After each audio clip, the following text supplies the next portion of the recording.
সবাইকে আসসালামু আলাইকুম। হিন্দু ভাই বোনদেরকে নমস্কার। আপনাদেরকে একটা জরুরি ঘোষণা দেওয়ার জন্য আমরা এই প্রচারটা শুরু করেছি। ইতিমধ্যে 26 তারিখ 26শে আগস্ট ইতিমধ্যে আনুমানিক 4টার সময় ভারত 109টি ফারাক্কার 109টি গেট খুলে ফেলেছে।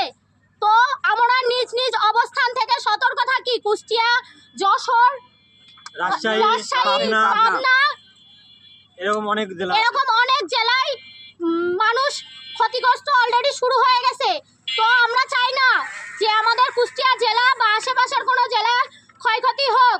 আমরা নিজ নিজ অবস্থান সতর্কতার সাথে নিজ নিজ অবস্থান থেকে নিজেরা সুরক্ষিত থাকি এবং অন্যদের কাছে খবরটি প্রচার করে দিই এবং সতর্ক থাকি। বলা যায় না সতর্ক থাকতে তো আর দোষ নেই। আমরা চাই না আমাদের কোনো ক্ষতি হোক। আপনারা যে যেমন পারেন, অবশ্যই আমার কথার মধ্যে ভুল ত্রুটি থাকতে পারে, আপনারা ক্ষমার দৃষ্টিতে দেখবেন। যে যেমন পারেন আপনারা নিজেরা সতর্ক থাকবেন এবং দ্রুত ভিডিওটি শেয়ার করে দিবেন যাতে আমাদের কোনো ভাই বোনরা সতর্ক হতে পারে, কেউ যেন বিপদের ক্ষতিগ্রস্ত না হয়। আরেকটা বিষয় আমরা সবাই আমাদের গণমাধ্যমগুলোর সাথে সংযুক্ত থাকবো যেন আমরা প্রতিনিয়ত আপডেটগুলো পেতে পারি এবং আমাদের সতর্ক হতে আসলে কোনো দোষের বিষয় নাই। যে কোনো সময় যে কোনো দুর্ঘটনা ঘটতেই পারে।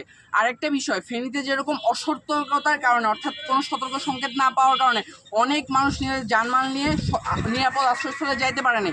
আমাদের যেন এই ধরনের অবস্থা না হয় সেই জন্য আমরা নিজেরাও সতর্ক হব এবং প্রত্যেকটা ব্যক্তি যারা আমাদের আশেপাশে অবস্থান করতেছেন সবাইকে সতর্ক করার চেষ্টা করব।